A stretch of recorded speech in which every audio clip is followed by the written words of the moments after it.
Welcome back, everyone, to Recorder on the Wall, where we are making our way through all the Redwall books, except this week, where we're going to talk about one of the cartoons. My name's Jeremy. I'm Matthias. I'm Pete. And yay, we get to finish with Tim Curry. Yes, I'm a fanboy, shut up. Well, that won't be very much fun, then I won't have anything to say. Okay, fine, don't shut up.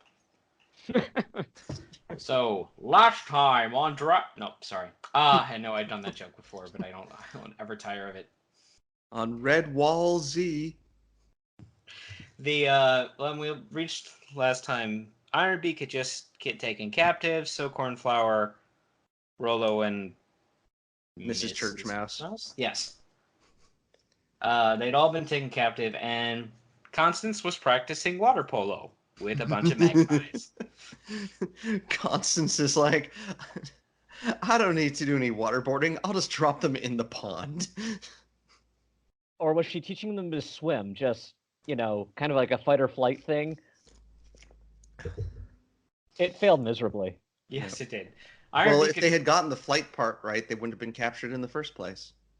Oh. Ironbeak had agreed to the hostage exchange, and that's where the Redwallers are. Yeah.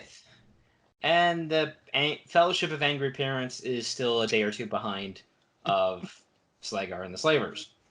So, but they're Sounds like the worst band. Slagar and the Slavers. We will kidnap your kids! Fitch, why haven't you been practicing? Vitch is just like hitting the cowbell. That's all they can trust him to do.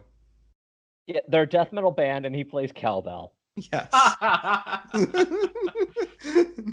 But and it literally begins with the Redwallers like, it's too quiet cliche. Then the birds and Ambrose start yelling at each other, and suddenly it's too loud. Yeah, I am so happy they kept Ambrose, Spike, and his insults. So Yeah. because that's so much fun. I love I will not stand here and be insulted by you. Then stand somewhere else and I'll insult you there. But Ironbeak, they do the hostage exchange, and he's like, Ironbeak literally starts modeling with, haha, I'm so much smarter than you because I had my warriors gather all the supplies and take your dormitories. Hey, why are you still pointing bows at me? Yeah, seriously, there was ample opportunity for them to take the leader out here, and they don't. Yeah, like even when he's like, haha, I tricked you, much like a DeLorean, I was stalling. And they just could have shot him right there. Just shoot him. Seriously, you could have shot him. Also, one of the magpies' names is Diptail. Well, he definitely went for a dip last time. Yeah, they did. So, hey, is that a mirage everyone can see with the slaves? Generic Oasis. Ho! Yeah, apparently this was a desert. I kind of forgot this from the book, but it's a desolate area, and and their kids can all see this beautiful oasis in the distance, and they start running for it, and Slager's just like, whatever. They reach a gorge and like, oh. And My there's question Cynthia daggling off the end. Yeah, leave it to Cynthia to be the one that almost dies. My question is, how do they know what an oasis is? I mean, it's obvious none of them pay attention in Abbey school. That's a really good question, because there is never like a formal school system established for Redwallers. Well, when you don't have actual parents to make sure you go to school, I mean... Yeah. I mean, we can presume Salamandastron has some sort of hierarchical training structure because they have ranks, they have hair families, and kids obviously have to learn basics to join the Long Patrol. But Redwall, it is less clear. You'd think Constance would be a great truant officer. Yeah, you would think so. I think she just keeps everybody in line while they have extended home ec class. Also, we need to make a declaration here about Cynthia. Look, I understand, and I want to say this. Look, kids in these kind of scenarios, I don't want to knock this because, yeah, it's obviously scary. You're away from home. But at this point, at least from the animated series point of view, she is the Fleet Scut. I'm sorry, but she really is. I flat out said Cynthia's default speech seems to be whining now. She's like the Fleet Scut of this group. And you know what? I even flat out said, what is the point of keeping Cynthia? Just throw her back, Slagar. It ain't worth it to keep her around. What I mean, in theory, what would she do if he got so annoyed he just unbound her from the chains and says, "Okay, you can go home. See ya." She'd probably just sit there and whine until somebody found her. God. Also, I did love Slagar though after when they're crossing the bridge where Cynthia of course is freaking out and Mattimeo being more mature is like, okay, here I'll blindfold you. You won't have to look. I'll help you across. And they get across. He's like, you made it. And Slagar just goes, oh, my hero. He's such a delightful jerk. Cheese it! It's the fuzz! Yeah, someone's got a siren in their background. That would be me.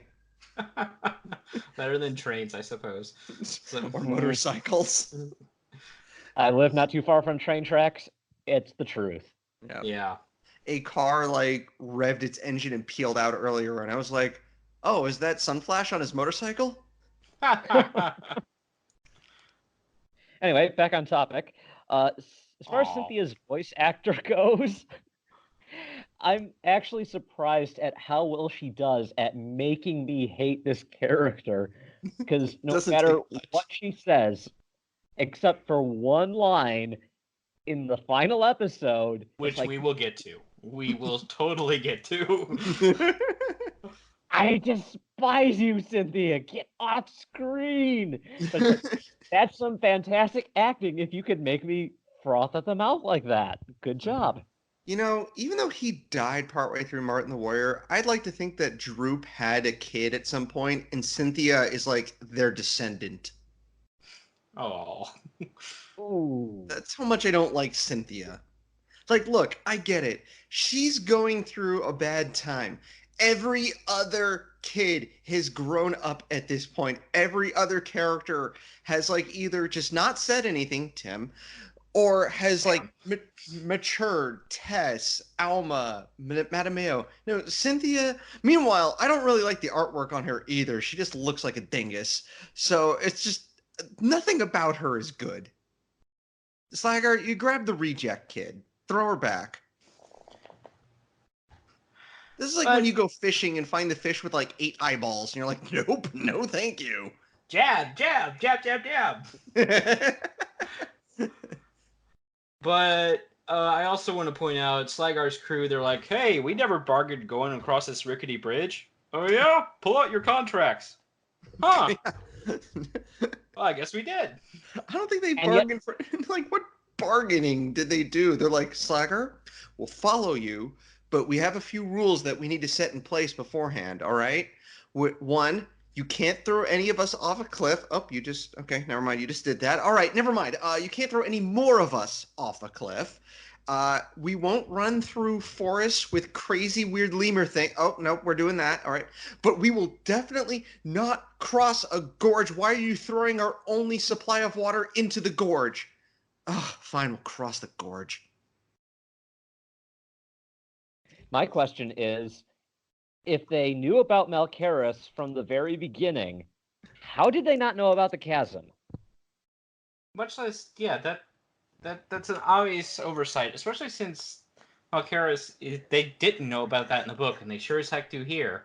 So maybe they just knew the name or a little bit about it, but they didn't know they had to cross a bridge to get to it. Oh, hi, Katie. Hello. Hello. Hello. You didn't miss much. We all called Cynthia the Fleet Scut of this book, or animated season, rather. Oh, come on. She is a child. Yeah, yeah, we know. Fleet yeah, Scut and is I went on a rant decidedly how not all the a other child. children were still better. Okay, see, Fleet Scut was my grandpa's age, okay? And he was still acting like a child. At least she is a child acting like a child. That's fair. That's fair. But she's still annoying. Yes. Yes. I will give you that. You know what? I guess we can say though about Slager's troops. I guess this is a bridge too far. Oh. I've added that to the pun count. You may not use that one again.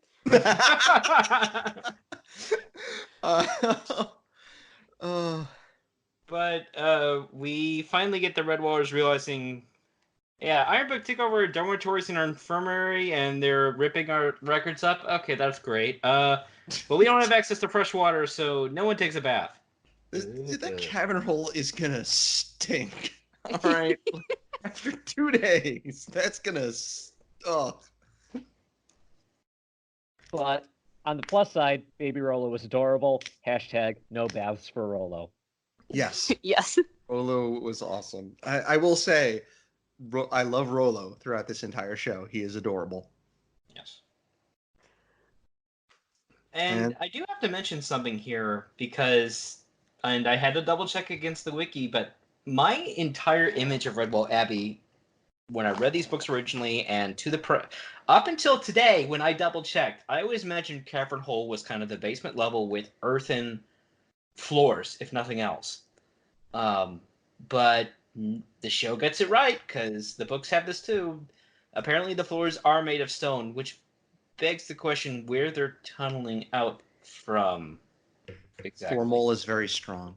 Apparently, because it literally shows him super. pushing stones out of their holes to let a tunnel or let water in. I just assumed in the book that they had, like slats and stuff on the ground, and they just removed those, and there was dirt underneath. That could be it too. Also, again, I must reiterate, their plan should just be constant smash. As we find out in the final episode, that should have been their plan all along. Save it for Magnus, yeah. Meanwhile, back in the desert, one of the shrews, who I'm assuming is in Regulation Blue, looks up and goes, "Look, birds! Why are they flying in circles?"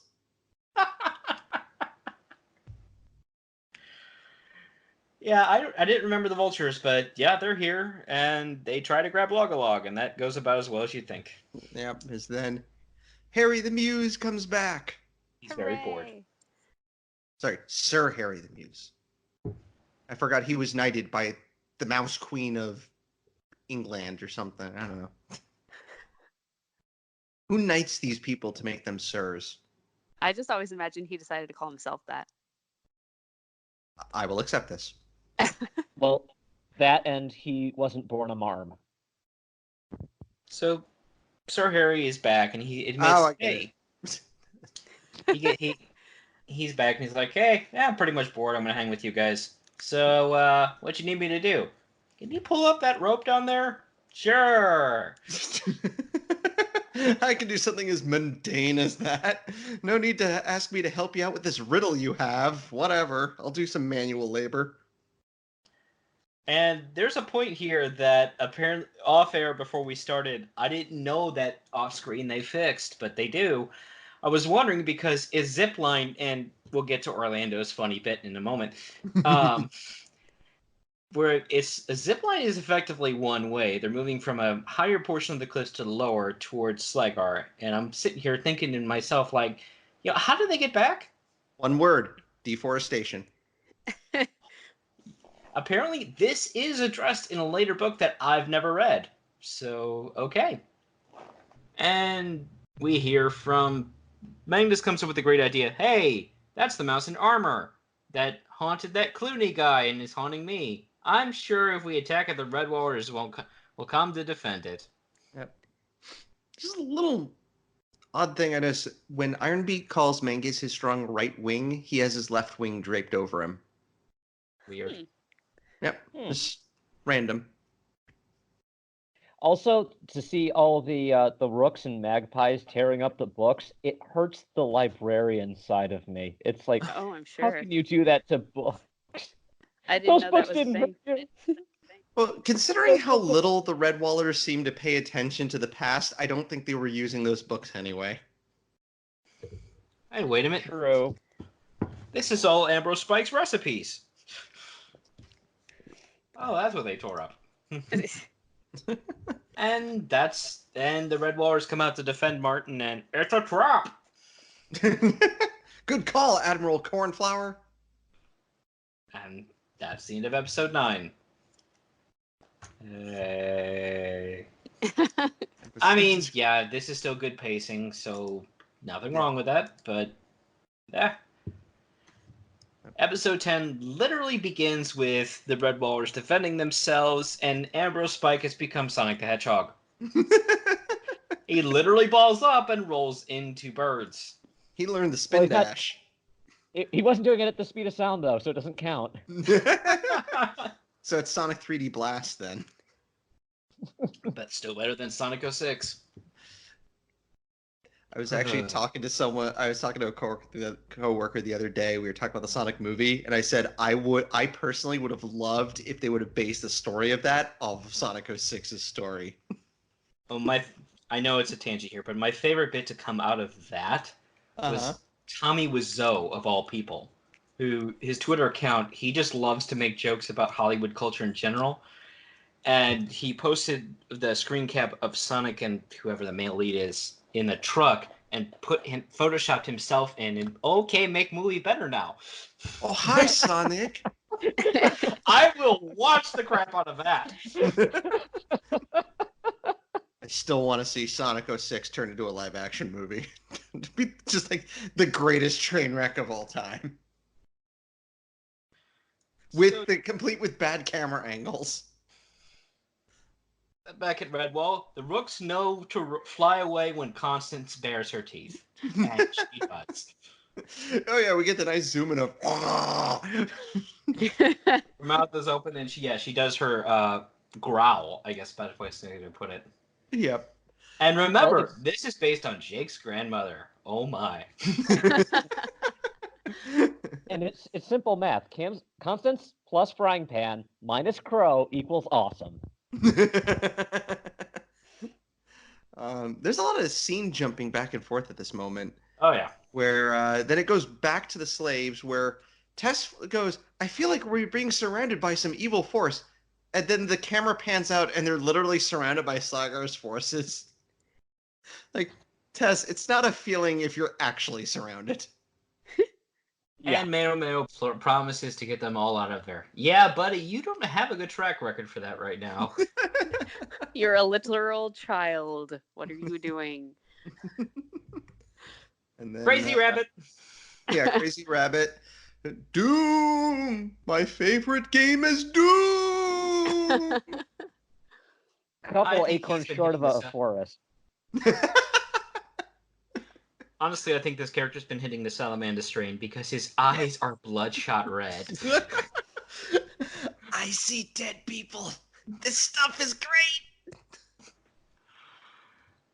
Yeah, Matthias gives him a burlap sack to keep him warm. That's literally what it looks like. Yep. He gives him a bag, and he's like, "Here, have this stone mouse." Doom!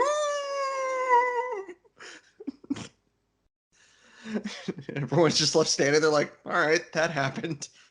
And we cut to Three Claws, who is literally fanning Slagar with a leaf. And what?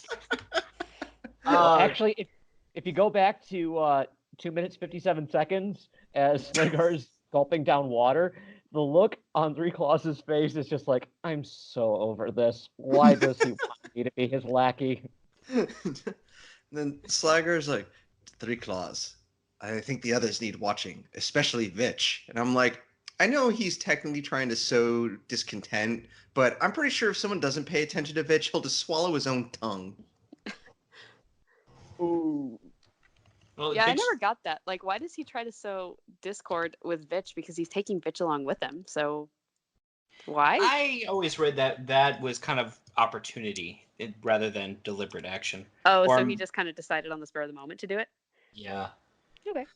Or maybe he just thought Vitch would make a nice, I don't know, scapegoat. Ottoman for Nadaz's feet. Ottoman. I was just like, if I were Three Claws, if Three Claws had any brains, he'd be like, Vitch, really? This guy couldn't, scheme his way out of a paper bag. He disappeared for 2 whole episodes and no one noticed. Well, it wasn't a tadpole. When he got his foot bitten. Oh, Okay, right. never mind. So Sorry, I've seen this show too many times. Some lines yeah, are just stuck in my it's head. okay. Uh, and then we flish back to Redwall, and Ironbeak is still doing the whole attack thing, and Constance leads a score behind everything through the tunnels that Formal dug. Good for you, Formal. Those are And some huge tunnels, by the way. Those tunnels are gigantic. Hey, how did he do that? Hey, if you hire Formal knows what he's doing. He runs the best diggers union. So. And we get Constance swinging around a club, and I just went, Constance the Mace! I get it.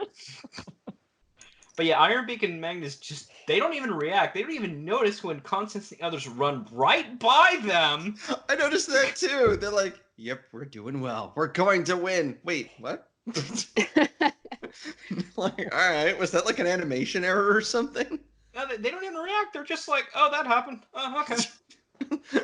Creature crossing. And Slugger, who's the next one he tells to be the leader? I don't know. Halftail. That's the name. That's it. I was just gonna say Sacrificial the Ferret or something, but. And meanwhile, we return to Redwall, where we discover that Mangius still can't see anything, which I'm just assuming the band he hates the most is Third Eye Blind. I like it. No, see, in my mind, Magnus only paid for the basic Seer package. If he wants to see past Ghost, he has to pay for Seer Plus. Until Martin figures out how to hack into that. He just got the free trial. We're sorry. Your free trial of Seer has expired. Please pay $9.99.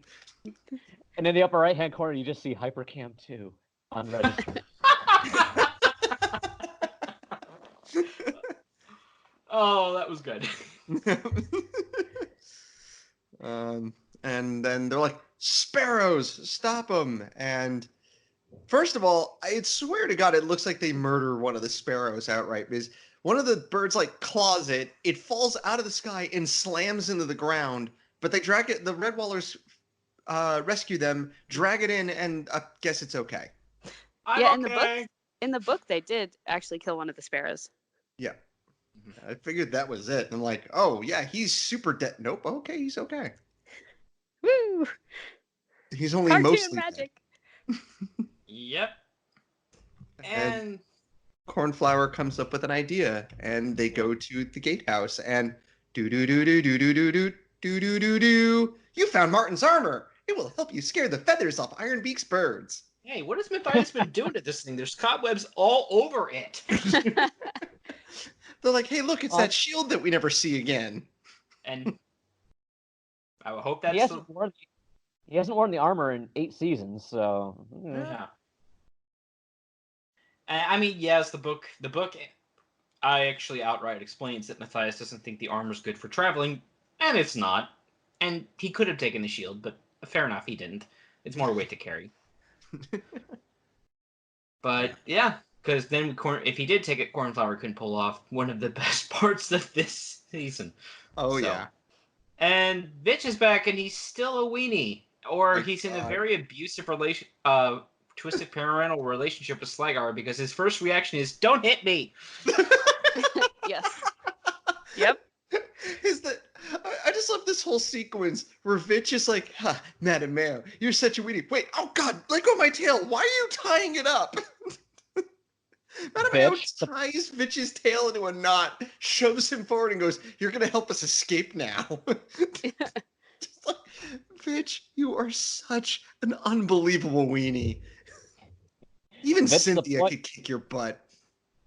The point of a secret plan is not to tell anybody. So when you start gloating about it to your mortal enemy, bad things are going to happen. Yes, it's like the villain monologue, only reversed. Oh no, I've seen one too many Bond movies to know you don't tell your arch-enemies all of your plans, even if you're sure of victory. You sly dog, you got me monologuing. Okay. And oh yeah, the writer's like, oh yeah, we have a relationship we have to build before the end. So Mattimeo and Tess can snuggle now. Yeah. And, I mean, they're more true to the book, and I still think season 2 is ultimately better than the first one. But say what you want about 1, it did actually spend time to build up Matthias and Cornflower's relationship. This is true. This one does not. I think they just want to draw as little attention to the fact that John was once Cornflower's father, and so they're just like... That's like questioning where Nala's father came from in The Lion King. Yes. Oh. Meanwhile, a bunch of robed rats show up and, hey, Mattimeo, does this smell like chloroform to you? Well, yes, it does. Why is everything spinning? Now remember, kids, if you get approached by a creepy-looking cultist rat who wants to press something into your mouth, don't breathe in. Just say no. Good. And we finally get our Future Cornflower danger being indeed. mischievous, and you know what? Props to Cornflower, because apparently she's either Matthias' sparring partner, which I could believe, or she lives too, because she's able to walk around in Matthias' armor without any problem. Yeah. Yeah, And in the book she was too. Yeah. I really enjoyed Constance's ghost voice. Oh, yeah. And Iron Beak ain't afraid of no ghost. I'm pretty sure I used that when we covered the book, but I don't care. Well, I can't remember Although it, so you get to slide on this pun meter. Yay! Free pass. We weren't recording bad jokes then. Iron Beak does break villain leader rule number 59. Never attack your second in command. I mean, he backhands Menges, and it's just like, dude, if you want to breed contempt among your forces, yeah, start attacking the person that you just called your strong right wing. Oh, come on. It's Good not point. like any villain in this series repeatedly does that and ends up building their own death at the very end of the book after their spine is crushed. Hi, That Ungat. sounds vaguely, that Hi, sounds vaguely Grottle. specific enough to be true. I wonder. Ungat. Do you know the old proverb, revenge is a dish best served We already cold? made that joke. Moving on. Okay. Meanwhile, we go back to the moron crew, aka Slagger's cronies, and I think this was a line in the book too, where they go, "Slagger wouldn't kill one of his own." Dude, were you not there when he threw that guy off a cliff? Yeah, or during the traveling players. Actually, does that actually happen in the episodes? And I don't remember, but when they were practicing for the traveling players and he like totally stabbed somebody. I think that it didn't happen in the show. Yeah, Okay. they did, like, he threatened the guy, but in the book, yeah, he did straight up kill that guy. So, yep. But he did And throw then, someone off a cliff in both the book and the show. So therefore, oh, yeah. And then they all turn on each other, and there's a lot of off-screen stabbing because we see weapons flying, and then we hear a thud, and then it cuts to, like, one of them on the ground repeatedly. you can't show gore to children. This is true. Only if they're robots. Right. The robots, you can do whatever the heck you want, and it's all just fine. Why do And you if think any of you are Samurai- questioning that, go watch the show Beast Wars. It's the most violent cartoon show ever created. Have you seen Samurai Jack? It's not blood. It's just green lubricant in their pipes? Question mark. And it just happens to be red. Yeah. And Malkaris's kingdom, which is underground, is surprisingly well lit. Yeah. And it begged me question. I was watching this. First, I did like the design because it made me very reminiscent of like Zelda 64's dungeon style. At least looking around, it's just maybe less polygonal and blocky. But yeah, I was wondering, where you could argue that their lighting is from torches or some other fire-based source. But I'm sitting here wondering, where does their food come from? Because unless Nadaz is maintaining fields above ground, and we have no indication that he is, the only thing you can grow underground is mushrooms. And while I may love to cook mushrooms, they don't have all the calorie requirements a bunch of kid slaves would need. Mushroom porridge. Yum. Well, one, I don't think they're really feeding those kids very well anyway. No. Two, go extra dark. What do you think happens to those slaves after they die? I was totally going to say that and decided it would be too dark, so I didn't. Too dark for this show.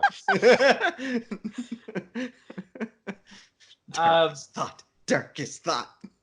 I don't remember if we brought this up in the original Go, but yeah, we know Sligar doesn't take adults because they're probably more likely to rebel and, kill you in your sleep. Mm-hmm. But why is Mokaris and Nadaz, by proxy, want kids over able-bodied adults? I'm not saying kids can't do physical labor because clearly they can. But here's the thing. Kids ultimately need more food, more resources to grow and become mature and become strong enough to do the one you want to do. They're ultimately more vulnerable to disease or overwork. And let's just say kids can't harvest other kids from the Cabbage Patch like the adults can. So. Well, I threw this in for the next episode, but I just thought of that Robot Chicken sketch of the "What is thy bidding, my master? My bidding? How about I bid thee to stop bringing me kids to do manual labor?"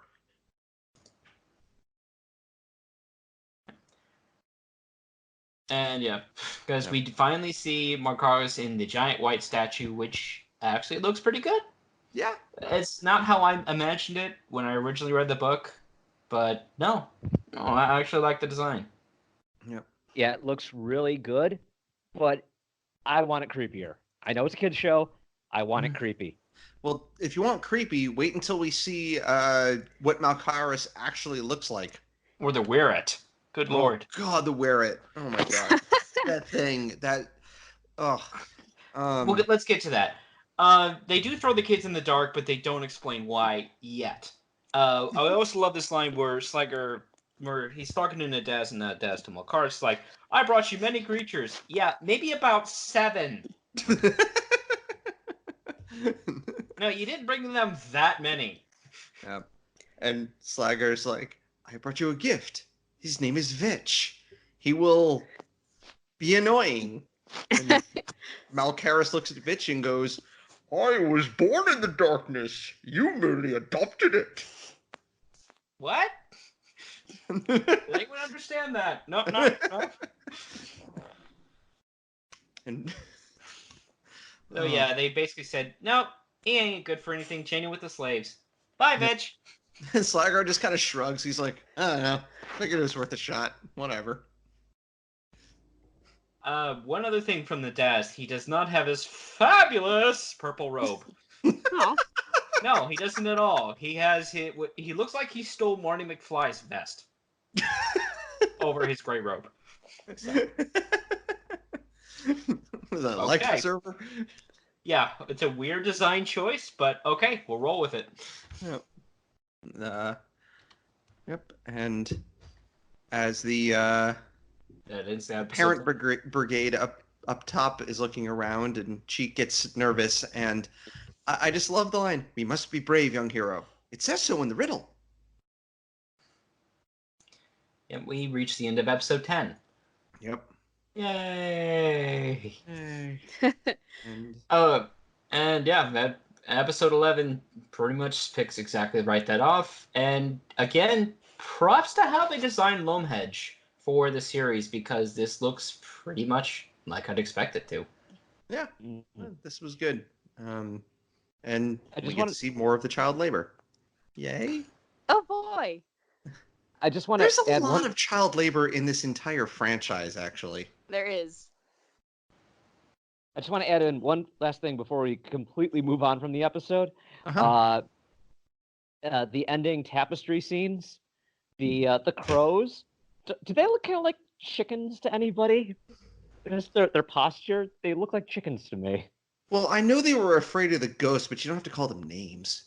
I mean, if it's any, in all fairness, Matthias, if we can presume the Redwallers are making these history tapestries, would you depict your hated enemy all that well? No, probably not. Okay. History is written by the victors. Although they did get lazy in their design. If you look very carefully at the beginning and end of the episode, with Matthias, Orlando, and Basil looking at the Badger and Bell rocks, White badger and pale rocks. They don't look like them. No, they don't. But the one really. at the beginning is daytime, and the one at the end is nighttime. It's the same picture. They just adjusted some of the bushes and hills a little bit and added in a starry sky. That Otherwise, person got really lazy. I'm gonna go with it with Cynthia. Oh. That begins episode 11. And like I said, we begin pretty much straight up at Momehenge. Yeah. And aside from the underground entrance, which I'll address in a second, when they do a pullback shot of the whole area, you can pretty much see what the outline of the building was, which based on the remaining rubble. And I'm like, oh, that's a good touch. Mm-hmm. And they walk in and it's, you need the blue key. Oh, I mean that little talisman. Yes. Go do this trading side quest and Yeah. Which was not, I Matthias, don't think, how it happened in the book. I think it was just like a little token that he gave him. I think so. Yeah, it didn't actually open the thing. It wasn't. Matthias went through the trading sequence. He took he got the burlap sack. He gave it to the crazy rabbit and got the blue key so he could put it in the wall and open up the entrance to the final dungeon. Yeah, but Actually, either Lomahenge had some sort of strange stone mechanism to open a big heavy door, or I would more believe that that was installed Sunroof. by the Daz. Yeah. although Matthias had to sequence break the whole thing because he didn't want to spend enough time grinding strawberry trees to get the seedlings. Use the crooked cartridge trick. I was gonna say since you just bought Link's Awakening, which we discussed before going on air. They use the select button trick. Yes, the screen warp trick. Oh god, how many times did I break that game doing that? Oh my god, dude, I broke it so bad. An old lady with a sword and shield ran at me once. Like, it was supposed to be a moblin, but it replaced the sprite with the old lady. Jeez. You really shouldn't have given her a new broom. Yeah. She stole my sword and left me with the broom. So, Cornflower shows up in the armor and Constance providing backup vocals. And this time Ironbeaks charges at them and they throw down a ninja smoke bomb and disappear. Yep. Only for his rooks to all laugh at him. I will say we missed the moment where Baby Rolo wearing the helmet and swinging the sword around is hilariously adorable. Yes. I loved that part. Just the best. I gotta love where his all rooks are laughing at him. You think this is funny? And if I were the showrunners, I would have put in a yeah. Yes. Yeah. No, just like a casual yeah. And whereas Magnus kind of looks away in horror because he really takes the crap out of his soldiers, beats the crap out of them. Mangus, how'd you get that black eye? I walked into a door. Dark. Oh, Dark. What about your rooks? They fell down some stairs. All of them? Ironbeak, were you the stairs? No. We flash back to Matthias basically giving that famous speech from the book, which is almost covered word for word. He's like, look, the parents here have a reason to enter the crazy dungeon and probably die and getting our kids back, but Shrews, you're good, or Basil, yeah, you don't have to come with us. And they're just kind of like, no, to their credit, everybody was just like, no, we're coming down. But they skip the point of Sir Harry not coming down there because he'd pretty much be useless in a mine. So. Yeah. But he still gets to threaten the remaining vermin. Yep. And we never hear from them again. No, really, we never do. I was going to say, if we didn't know about their actual method of getting back across the gorge, they would just have all of the, they would use the vermin as a bridge, have them all hold paws while they walk over their backs. Oh. Hey, they're child stealers, you know? Who cares? Yeah. Meanwhile, back at Redwall, Strike Red Kite shows up and Yay! and they rescue her, and they see all the birds, and Formal is just kind of MST3King it up in the bushes with them. Like, he's watching them goof around, and he's just kind of making fun of them. And it isn't Sister May who takes care of Red Kite.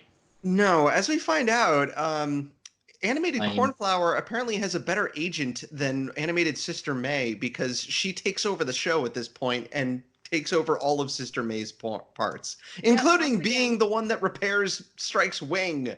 When the heck did Cornflower had medical training? This is very annoying. Like, all the quotes word for word that Sister May said are given to Cornflower. It's like, what is the reason for this? You have Sister May right there. You think the prima donna is going to give up her role to the bit player? Sister May needs a better agent. Yeah. Well, at least we know where Mattimeo got his temperament problems from.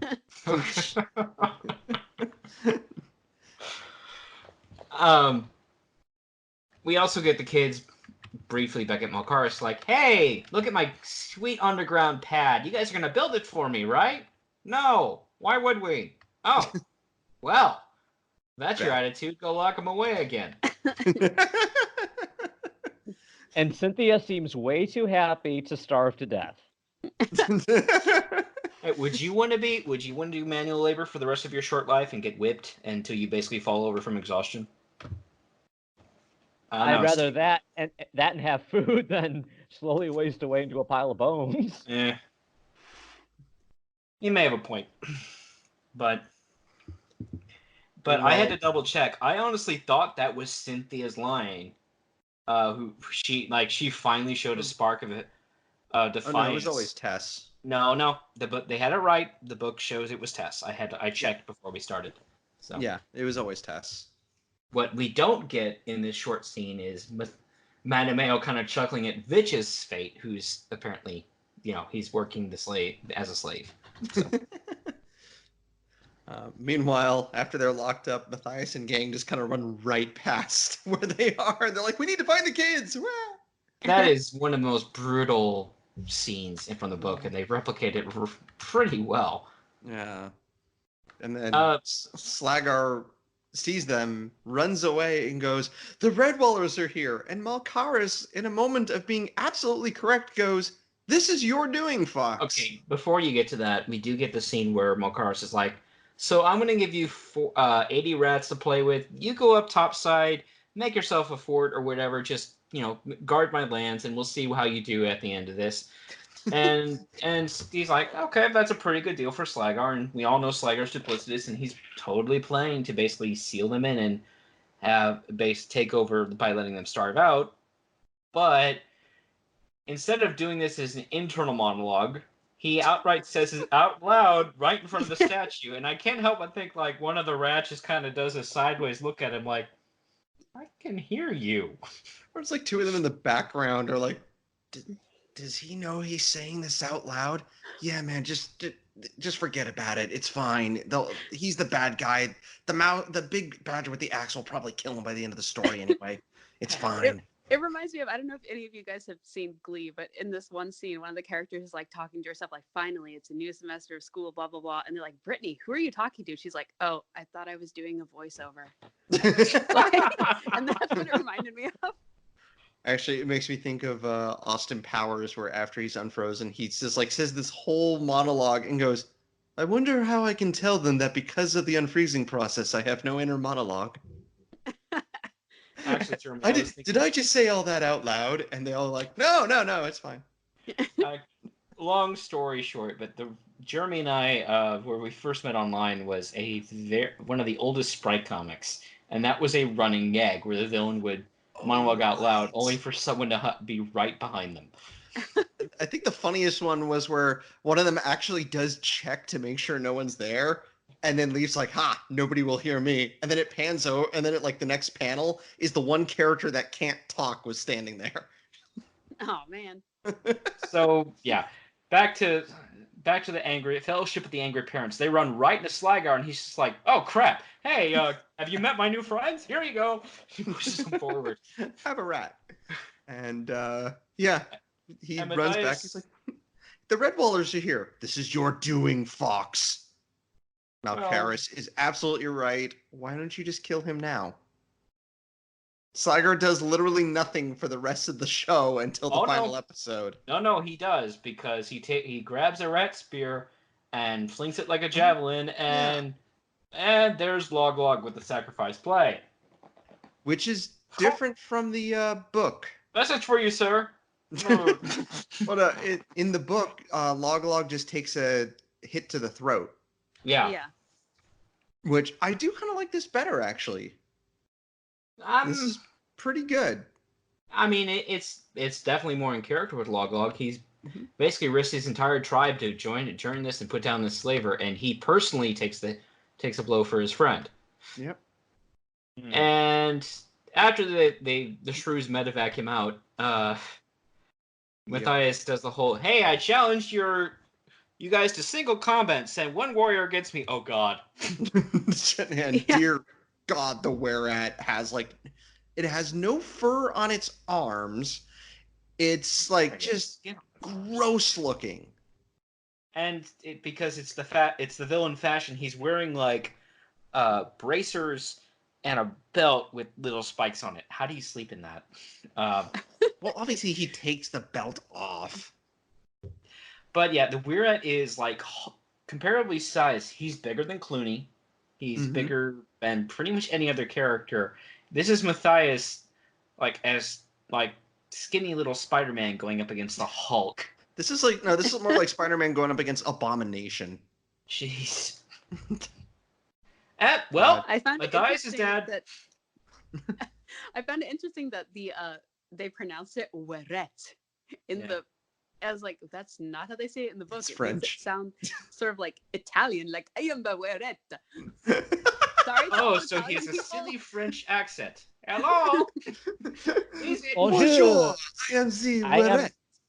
I am the Weret. I will be your server tonight. We will be serving the pain with the occasional side of death. Hey, Orlando, tag in! Orlando, tag out! Yeah, it's kind of surprising. I remember the book explaining why Matthias basically says, "I've got to be the one to make the challenge, because if you do it, Orlando, they won't take it seriously." Everyone will die. I know you could beat any of them. Wait a minute, you can beat any of them. Why aren't you doing this challenge, Orlando? And as we find out, Orlando versus Where it doesn't last very long. No. So we have the battle, and in the middle of this fight, Matthias just looks to the side and sees a basket being lowered down. That's convenient. Yeah, that's random. All right. And meanwhile, Cynthia's complaining because, of course, she is. Oh, well, they hear drums in the distance, and instead of the Goblin Army coming to kill the Fellowship,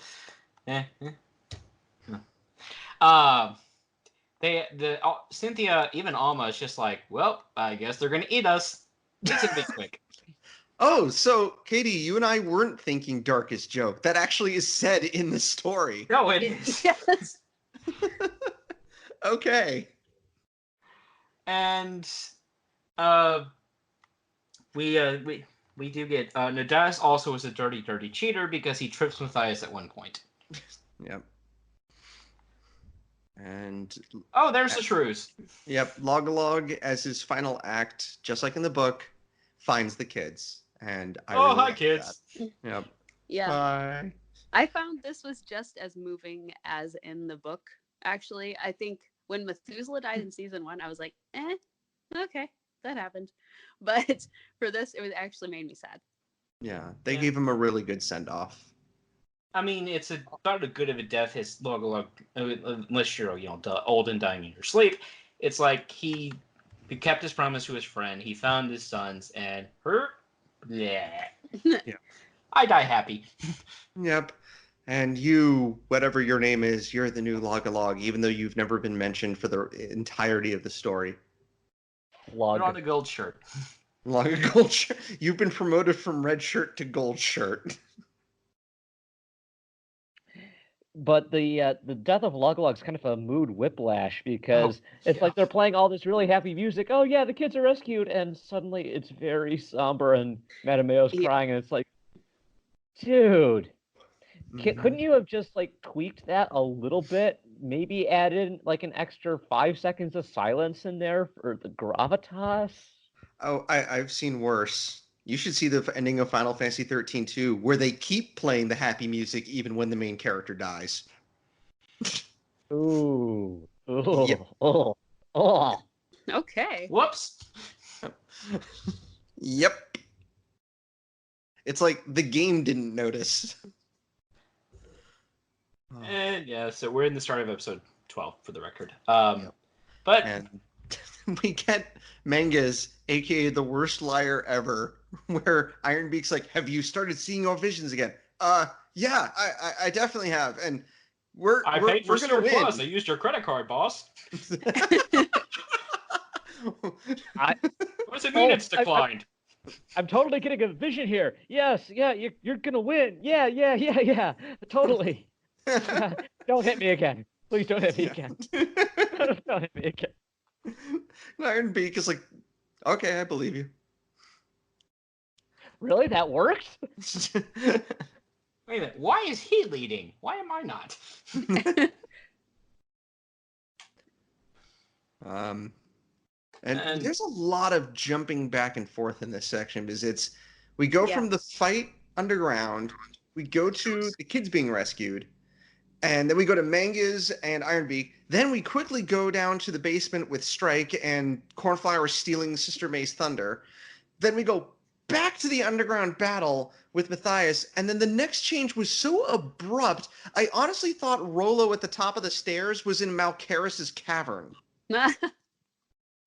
You will fear Rolo.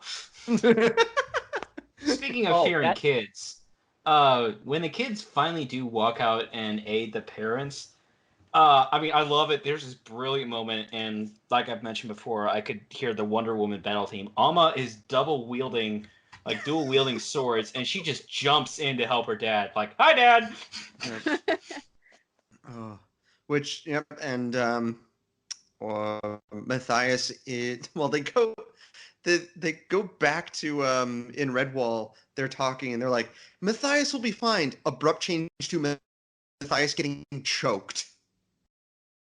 Well, and then immediate scene change to Ironbeak. Well, before that, you get the Matthias where he gets knocked off the ledge by the Weird, and he holds up before that. This Oh, is before sorry. that.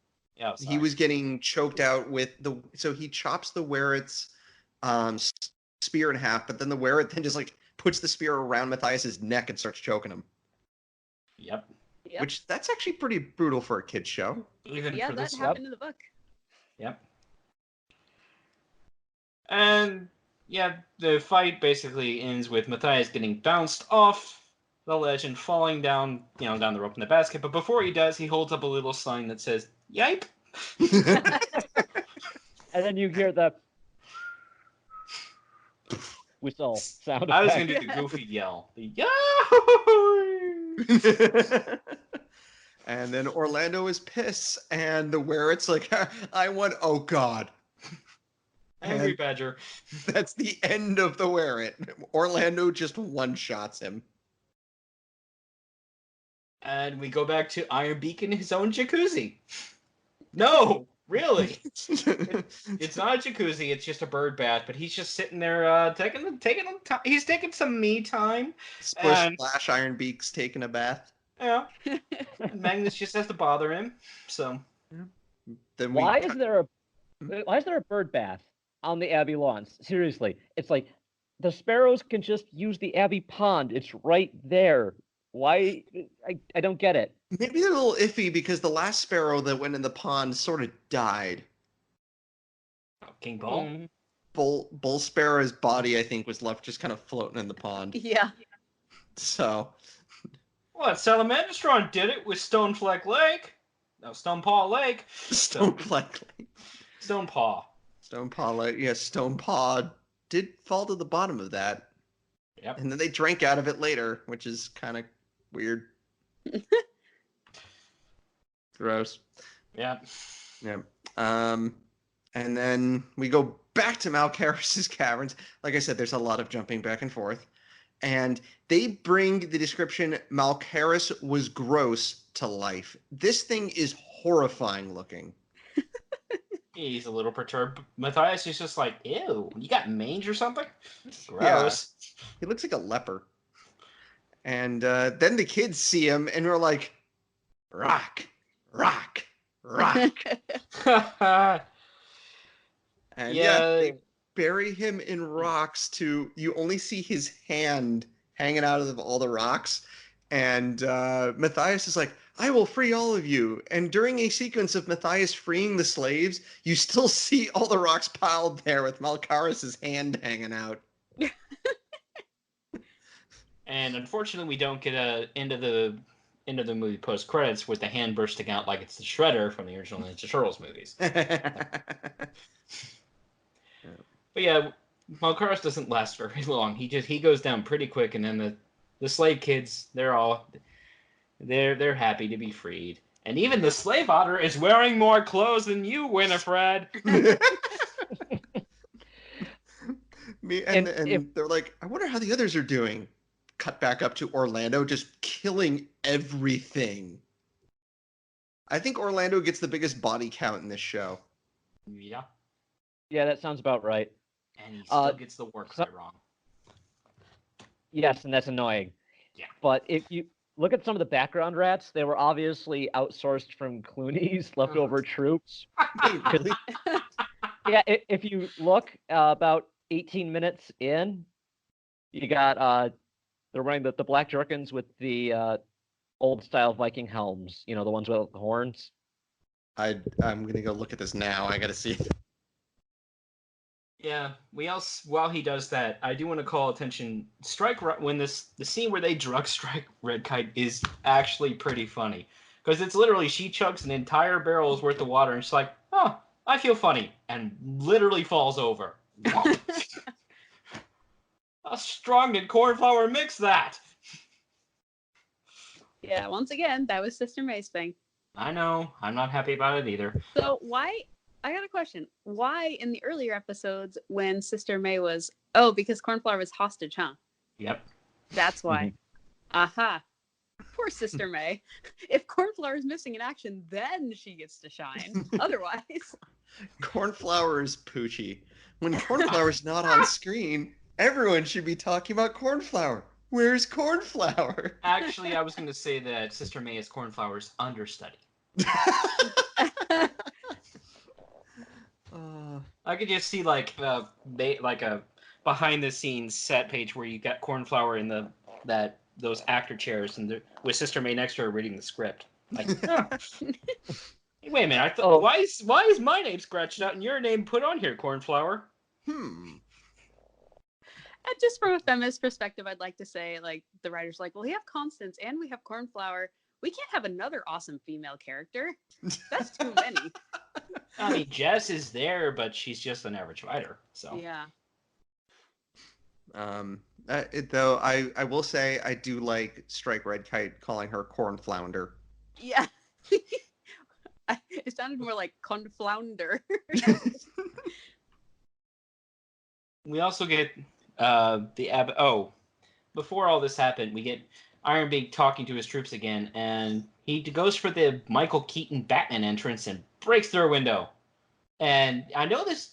If this is what you want to be your house, do you want to keep breaking the windows? I mean, it's easier you got for them nowhere to fly out to that way. replace it when this is all over. Nah, they don't care. Even when the rain starts pouring in or snow? He'll get the other birds to do it. He don't care. On point. But we also get Father Rabbit's like, okay, you need to stop doing your mischief because what happens if you get killed? And I made this point all those episodes ago, but I'm still going to make it now. Matthias and Mattimeo would be sad if Cornflower dies to Ironbeak, but if she goes out fighting him, I think they'd respect her for it. Be proud of her. I also have to point out that it's actually more dangerous to return the armor because that's what gets Constance trapped in the gatehouse. Yes. Why can't they keep the armor? Yeah, just keep it around. You might need to wear it if you go into battle. Right. I can Or see just it now. have Constance swinging around and beat Ironbeak to death with it. I don't know. Hey, why is my armor damaged, Cornflower? Where'd all these feathers come from? Why is there a beak jammed in the helmet? Those things happen. Yeah. I can see it now, though.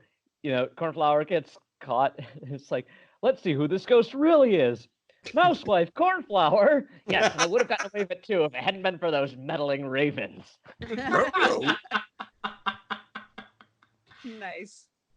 So the episode ends back all the way at Malkaris, the setting when you have Slagar spinning his bolas, and he even out says, "I never miss. I'm gonna hit you, Matthias." And that's what he. We then get a weird continuity gaffe because that episode ends with Matthias holding his sword, and the next one starts with Matthias going to pick up the sword. Yep. Apparently it slipped out of his hand in between episodes. Well, that happens. He's had a long day, dude. He was fighting the frickin' Wear-It. I don't care.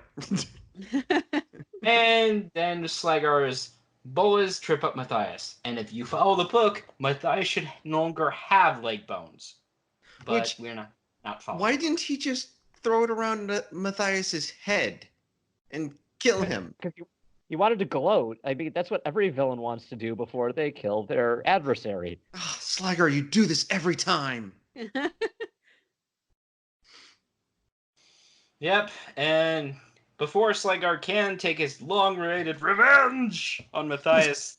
Oh, hi kids I brought down here. How are you doing? Oh god, run away! Bye, Slagar. Meanwhile, we have the most pivotal moment in the entire cartoon. Cynthia does something useful. That's my secret, Mattimeo. I'm always angry. Yeah, she's hulking out. She literally beats one of them to death with a stick. Oh no! I have this image of her like on full-on angry rage and just thrashing one like Hulk does to Loki. Oh, I'm just picturing now Hulk, but with Cynthia's head. Oh no! Cynthia, smash! Cynthia, take the stairs. Oh, but yeah, if that's the case of Cynthia smash, I can imagine all activity just stops and everyone just kind of turns and it's like, oh. Please surrender. Nadal's just like, I think I'll have that drink now. We get Mattimeo and Matthias reuniting, and it is a good moment where the two are obviously, you have this huge emotional moment where they've both been through hell, one getting driven by Slagar, the other trying to find him, and this is the only parent reunion we get to see. Well, Orlando and Alma. Well, yeah, but it's the middle of battle where Alma is dual-wielding swords. Well, to be fair, how else do you think warrior badgers want to be reunited? Oh, I'm not saying Orlando isn't immediately proud of his daughter and he's fighting back-to-back with her. So. And then they both pick up a door together and start beating rats with it. I mean, at least it's better than Earthstripe and Earthwhite's reunion mid-battle. Yeah. Yeah. I wasn't even here for that episode. That was not sad at all. Yeah, where Earthwhite's like, wait, wasn't that my brother? Brother, why did you just jump off the... I gotta say, though, I do like Matthias and Mattimeo's reunion better in the book just because it seems like they get a little bit more emotional. And I don't know, I just like emotional reunions, I guess. Like, not overdone, but in the episode, he's just like, yes, you're a warrior now. It's like, okay. But where's the hugging? I don't know if they were hugging or not. I've been traumatized and beaten, Dad. Come on. Personally, I still love the reunion, the father-daughter reunion in The Bellmaker with daughter, father, Dandon, sir. Okay. Oh, sorry, wrong joke. I do want to point out an error just before Mattimeo reunites with Matthias. He's going to swing his chain when a rat cuts him across the chest with a spear, and as Tess and Alma are tending to his wounds, they bind his leg. How does that work? Didn't you know the heart's located in the leg? Duh. Oh, that's how biology works. I'm so stupid. When you hit someone in the chest, the heart goes, I'm getting out of here. It just moves down to the leg. Oh, that makes perfect sense. Yeah, that sounds sciencey enough. And Nadaz ends up being like a dorky Wizard of Oz of don't look behind the statue. We know you're in there. No, I'm not. And I'd I like have to. to. I'd like to imagine the inside of the Malkara statue as a plush apartment, complete with library, bathroom with hot running water, and a pantry. He's sitting there Nobody goes- watching the flat screen, like, all right, I'm just gonna chill. Nobody goes to the bathroom in this series at all. So Um, Eh. it's like Star Also, Trek. There are no bathrooms. yes, Eh. Actually, there are. You just never see them. And we finally get so the Black Robes are defeated or run away, doesn't really matter at this point. And yeah, Nadez is in the statue. And compared to the book where they're like, both Matthias and Orlando are like, hey, we should probably bring this place down so no other kids get kidnapped. So yeah, let's take this out in the statue. The two of them just kind of look at each other and it's like, okay, we're taking you down. And yeah. They just There's look at this it and go, one. that looks impressive. Let's break it. One more error I want to point out at 4 minutes in, when Matthias and Mattimeo are there and they're going to out to cheer Redwall. If you look in the crowd, Baby Rolo is there. Wait, what? okay. 4 minutes. All right, I need to go see. I'm gonna go see this now. I He's want to standing see. right behind Basil. All right. Wait, okay, you said 4 minutes, right? Yep. Okay, come on. Where are you? 4 minutes. Okay. Oh yeah, oh my God, you're right. Yeah, there's Baby Rolo. What the hell? Well, like I said, animation models are expensive because there was one episode where Mattimeo poofs back to Redwall with his mom in the same room, and obviously he poofs back. So Well, I just Yeah, it's noticed like, Cheek is not in this shot. So I wonder if they just like miscommunicated and went, put that kid there. They put Rolo instead of Cheek. or maybe he's like secretly a watcher, or at least a Stan Lee cameo. okay, now I'm calling it official. Martin is the Stan Lee here. No, to say if Rolo's the Stan Lee cameo, I just imagine in Pearls of Lutra. Just old Stan Lee constantly commenting on everything. What, you guys never seen a bunch of birds before? Oh my God. Yeah.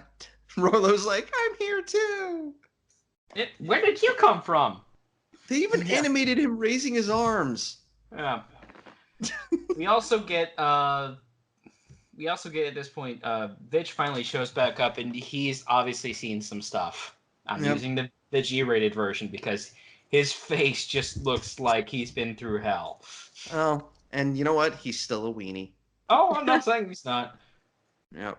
And then then a new earthquake happens, and it looks like Team Matthias is blasting off again. Yeah, we'll get to that. Airjet blast ex machina.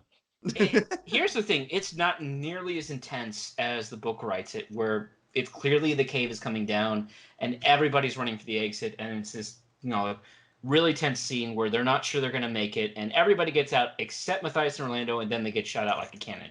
Here, it's like in stages, so it's I'm going to call the animated series out here. It wasn't as well written. Because that's actually one of my favorite sequences from the book. It's like, holy crap, the cave's coming down, everybody, cheese it.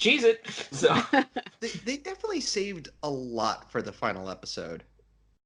they did, because we also get the Redwallers waking back up, and I'm making the same joke as last time. Oh, okay, you took us over. Okay, let's go make. Oh, we'll go make breakfast, then we can deal with this. Okay, like we haven't gone through this before with Clooney, so. Yep.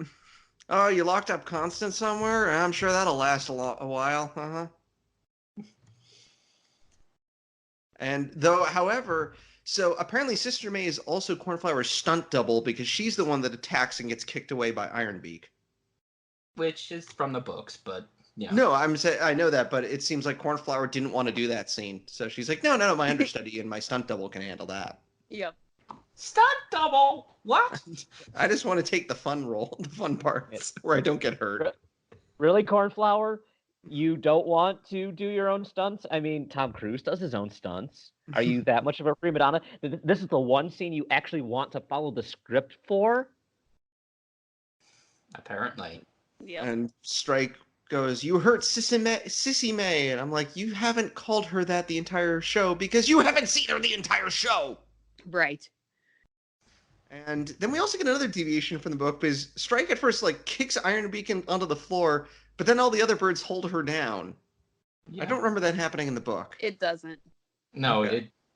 Strike clearly goes for Ironbeak and only focuses on him because everybody else attacks the rest of them.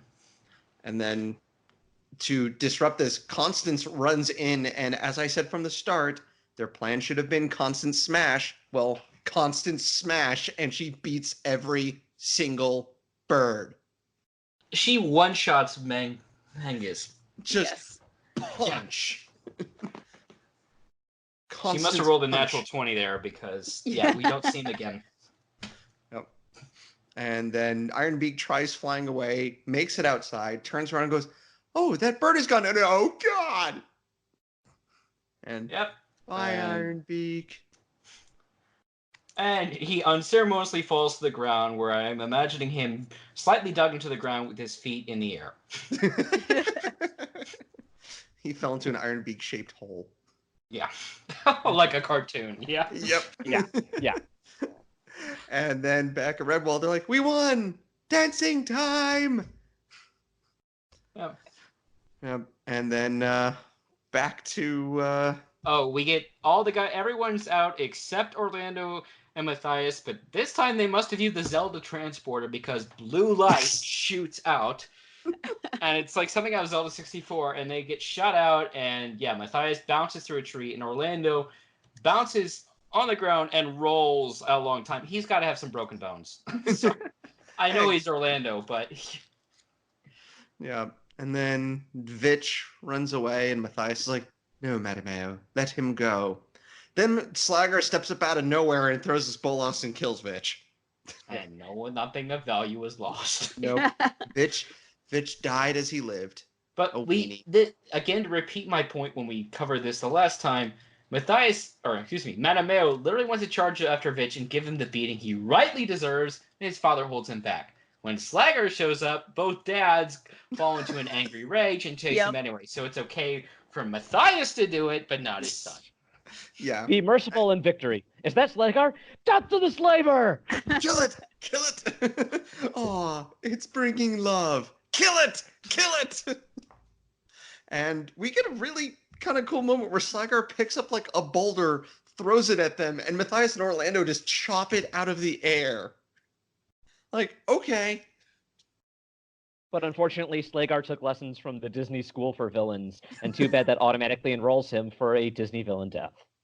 Have a nice trip, Slagar. See you next fall. Now, see, if he had done the Looney Tunes school, he would have at least gotten the comedic moment where he would have standing in open air for a moment, looked down, and looked back up.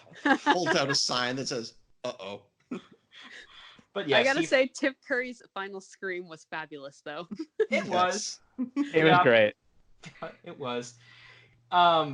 We also get Matthias, and when I read the book, this is not how I do the line. I'm actually gonna act out the line as best I can here, as how I originally hear it. In the show, actually makes Matthias almost jubilant, or at least happy that Slagger died this way. The line is, "I promise to slay him too. This has saved us any argument," and he sounds happy about it. When I read this in the book, every time I read it, it's more of a, "I promise to slay him too. At least this has saved us any argument." Yeah, So that's more how of it is a- in the audiobook. That's how it is in the audiobook. The way So you said more that. of a resigned, like, "Oh, I really wanted to chop him into itty bitty bits." Yep. So, but no, yeah, you can argue this is the PBS show, so they're not going to show Matthias kind of like really wanting to be bloodthirsty, but he's more like, "Well, he's dead. Okay, job's done. Let's head home." Well, that's the end of that chapter. And yeah, we go back to Redwall, and I wonder what's worse for the birds, the defeat or the lecture they get. Well, they don't get iron collars in this version, so. No. Well, I would say neither. It's the taunting from Baby Rolo, and then he gets this smug look on his face, like, "Oh yeah, if you ever come back to my Abbey, I'm gonna mess you up." They probably believe it. And yep, and now Cornflower's like, now we're gonna wait for Mattimeo and Matthias to return home. And the ad's like, they might not return. Oh, there they are. Yeah, the show really abridges where we get the Father Rabbit. He's trying, obviously, he's failing, but he's trying to be sympathetic. It's like, yeah, your husband and son probably aren't coming. Oh, there they are. Yep. It's not even like a couple of days. It's literally the same afternoon. We'll never make it. We made it. And yeah, we get the whole crew coming. We get the whole crew coming back, and Matthias gets to hug his wife, and same with Mattimeo, and the Stump family, when they walk in, is visiting about 9 of the daughters. They show up in the epilogue. So yeah. Then we get to the epilogue with Tim Pool. Who? Tim Pool breaking I know. wall. The joke. Yeah, Tim was there, but he never said anything until this point. I was gonna say, did he actually say words? Because some of the little boys' voices sound kind of alike to me, so I don't really know who is who. Oh yeah, no, this was definitely Tim, and he looks directly at the camera as he's telling the story of how everything went. No, I understand it's him in the epilogue, but during the actual show, did he say anything? I don't remember that he did, honestly. I want to say he had 1 or 2 lines in it, but I can't remember what they were. Okay, well, Sam had more lines. This is true. We don't even see him walking in with his mom. Unfortunately, Cynthia had more lines too. Yeah. Though also, I don't really remember Tim doing a whole lot in the book either. He really didn't, but he had a few more lines, like when Vitch was like, haha, we killed your dad. He's like, I'm gonna kill you, and he jumps on him and stuff. I think he did have some, I won't call them lines, but some audio when the kids are drinking strawberry cordial in the first episode. They're down in the cellar and they're all kind of, look at what we're getting away with. I think there was something from him then, but that was it. Are we sure Sam's the silent one? Because, yeah. So yeah, we pick up 7 seasons later. Tim is an adult. He's now the recorder. And he's like, hey, it's the epilogue. And so Harry the Muse is in the new Warbeak loft, and that's awesome. And my sister and Mattimeo got married, and we're just going to ignore the weird family tree there. And we're not going to name drop who their son is, even though that's a pretty kind of cool moment in the book. Oh, okay. We didn't name him because we didn't expect. Yeah, I don't know. We're not going to be able to do another season with Pearls of Lutra anyway, so who cares who he is? Yep. And in a continuity fail, the Warbeak Loft is never mentioned again in the books or, obviously in the show. But yeah. Are there sparrows after this book? No. Because I remember that there are 3 left. So, yeah, I have a feeling those 3 sparrows are like, this place is unlucky. Let's get out of here. Yeah, I would agree with you on that. The Stump family does show up, and they're apparently in Ambrose Spike's cellars, so that makes sense. And somehow, Rolo and Cynthia have not grown up at all in 7 seasons, and they're somehow the bell ringers. Well, to be fair, Cynthia never really grows up that much throughout the whole story, so... Yeah, and we see Orlando with his daughter, but there's no mention of, the fact that he is actually friends with Constance, and Constance is grooming Alma to be her replacement, and none of that's mentioned. But hey, we don't go into pearls in the cartoon, so... Yeah. Okay. So, and that's the end of season 2. Yeah, I did like the finale. I liked Tim giving the summary at the end. Because I don't think we got that for... did we get that in season 1? We did. We see a very cute young Mattimeo. Okay. With, huge ears. Like, Despero level ears. Ooh? It's a CGI movie from the early aughts of a mouse warrior with huge ears. Oh, I haven't actually seen the movie. I read the book, though. Oh, it makes sense that it would be a book. Yeah. Library moment, Kate DiCamillo, for any of our listeners who want to go look that up. Aha. And yeah, that's the end of season 2. And as we've already said along the way, my overall opinion here, yeah, this is much closer to the book. What few changes there aren't bad, minus Orlando getting his own war cry wrong, because we'll never see Salamandastron in this show. But my only genuine complaint here is for a show that took deliberate pains in season 1 to really develop Matthias and Cornflower and show their relationship blossoming. Tess and Mattimeo, by contrast, is much more rushed, but I can't blame that because they're following the book a little bit closer. The book does give them more time, but it's also a book. It can take the time to do that. Yeah.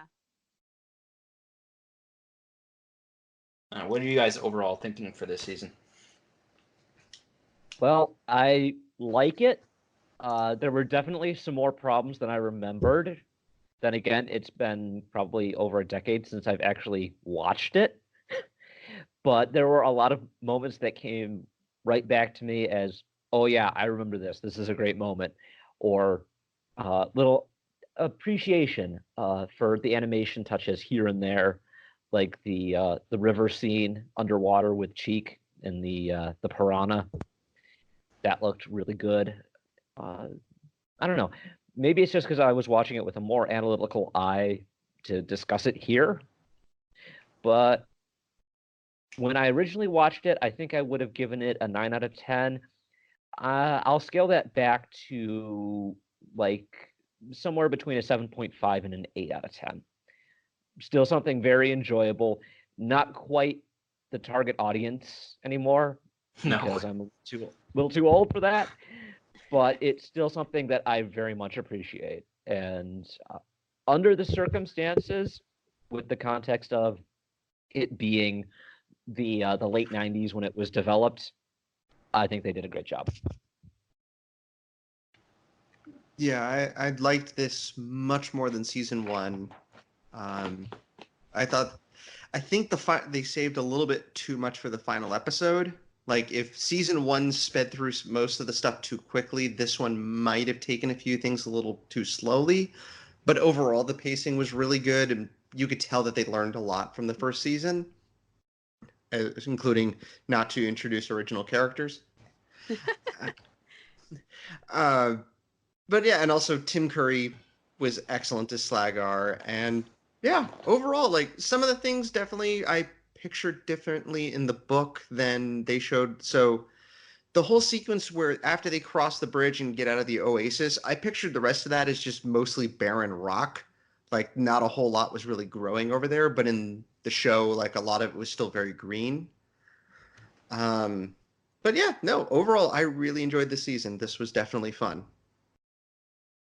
Yeah, I mean, I liked it compared with season 1. I like it a lot better.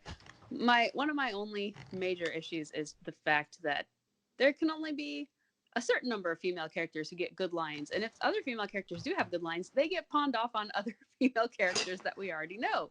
Mm-hmm. Yeah. So I don't know. I really wanted more of Sister May, like, or her to have a presence, just the presence that she had in the book, and just just to be more of a personality. And I don't know if it was because she was cast as older, and older heroes aren't as fun, but at the same time, I mean, anyone can be a hero. So I don't know. Yeah, that was my only problem with it, though. We can be heroes, if just for one day. Indeed. Oh. No, I definitely agree with you. Sister May should have been used a lot more, because that is another one of the favorite parts of the book, is that there's this person who ultimately, she's a nun of the order, so she's supposed to be quote unquote good character, but here she is like cackling madly as she drew sleeping potions like it's an evil villain lair. So the mischievous side that she shows in the book just doesn't show through here at all. What little she does get. All in all, like we've all said, this is still good. None about this is bad. Right. But if we're going to be analytical nerds reviewing our favorite series, and we are, yeah, we're still going to mention one or two things that may annoy us. And Tim Curry needs to come back and play all the villains. I realize that he doesn't, but he needs to. In my imagination, he does. I would actually personally, if we have to pick a villain for him to play that isn't Slygar, and even as much as I would love for the joking material, having him play Sarmina, but honestly, I honestly would have preferred to have him play probably Farrago, to be honest. Oh, that would have been fun. I was thinking the villain from Pearls of Lucha that we haven't got to yet. Mad Eyes or something. It's been Ublaz. Ublaz. What about you, Matthias? What would you like him to play? Mokan the Marl Fox. Oh, Interesting yeah. choice. Yeah, I can see that. Because I want him to play somebody who's both grand and grandiose, but at the same time, the most despicable character you can think of. And I can't think of anybody better than Mokan. I'm still keeping Farrago, but yes, I agree with you too, because that would have been a good one as to pick as well. So, what other famous actors, if given the chance, would you guys want to pull into this series? Because I would love to see like Malcolm McDowell take a stab at Ungat. I'd be down with who voices Lex Luthor in Superman the animated series? Clancy Brown. Clancy Brown. I'd be down for Clancy Brown as Badrang. Yes. Yeah. Definitely. And now I got to figure out a clog for that. Mark Hamill. I would actually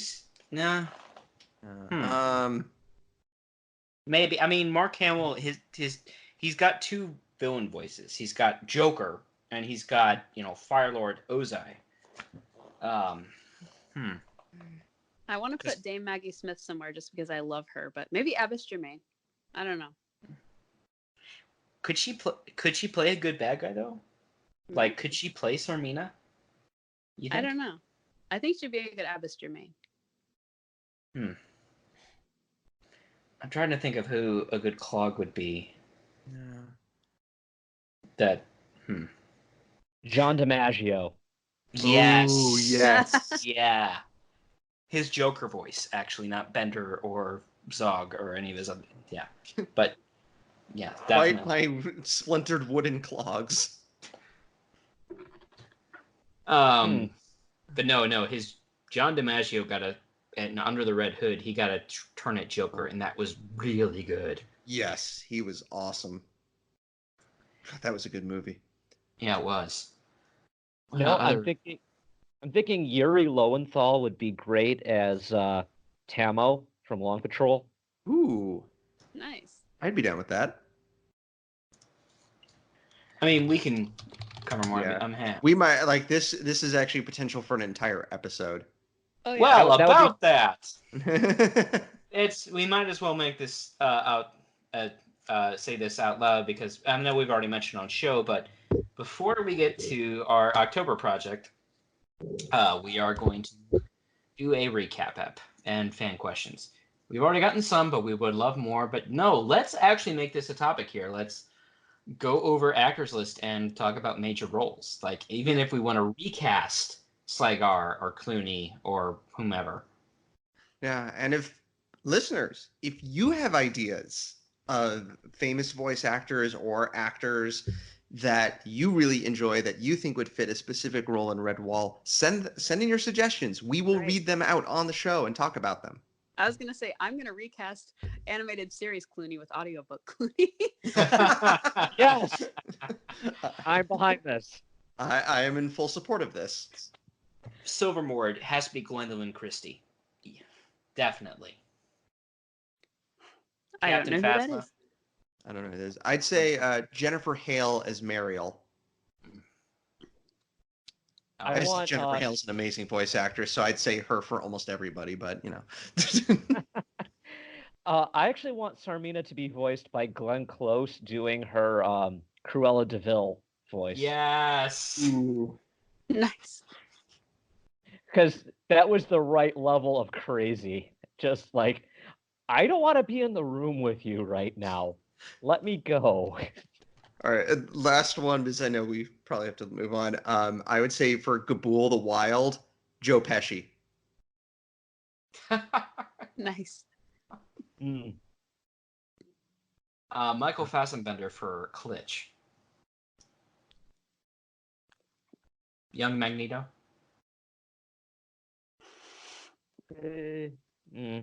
Nah, okay. Sorry, I'm not an X-Men fan. Sorry. I barely remember First Class. I watched one of the X-Men movies with friends. Okay. This we can all talk about this next time. Meanwhile, you can find us at recorderonthewall.com. We are on iTunes, well, Apple Podcasts. It's not iTunes Podcasts anymore. Apple Podcasts, Google Play Podcasts. I am working on us on getting us on Spotify. Hooray! Yep, and you can always visit our website for the direct RSS feed. We are on Twitter at ROTPod. Okay, let me correct that. ROTWPod. And then there's also our primary contact email, rotwpod@gmail.com. Or you can find Jeremy and I's direct email on our website as well. We love fan interactions, especially with the recap episode to come. Yep. Yeah, send us your questions. Like I said, send us your voice actor ideas. And the questions don't have to just be about the podcast, don't have to just be about the series. If you want to know anything else about us, like what other fandoms we enjoy, things like that, send in those questions. Send in funny questions. Send in goofy stuff, We're also going to be talking about compliments. any fan theories we have for the franchise itself that has covered anything we've been, Right, no spoilers. I'm not allowed to spoil anymore. I've already done the most major spoiler ever, so. Yep. I have reached my spoiler cap for the podcast. What, that Rose dies? I mean, that joke's been done. Rose dies? Spoilers! See, I was trying to diffuse that joke from happening, and you just had to do it. You opened the door, I had to just shove it home the rest of the way. I couldn't resist. He handed it to me on a silver platter. Did we mention the Reddit in the forum? Oh, no, you can find us on the Eulelia subreddit and on the official Redwall forums. Thank you, Katie. I totally forgot. I got distracted by, I don't know what I got distracted by, but it was something. Spoilers. Yes. I was literally distracted by spoilers. Ooh, shiny. Spoilers. Ooh, piece of candy. So until next time, I'm Pete. I'm Jeremy. I'm Matthias. I'm Katie. And we'll see you for the next show. Bye, everybody. Bye.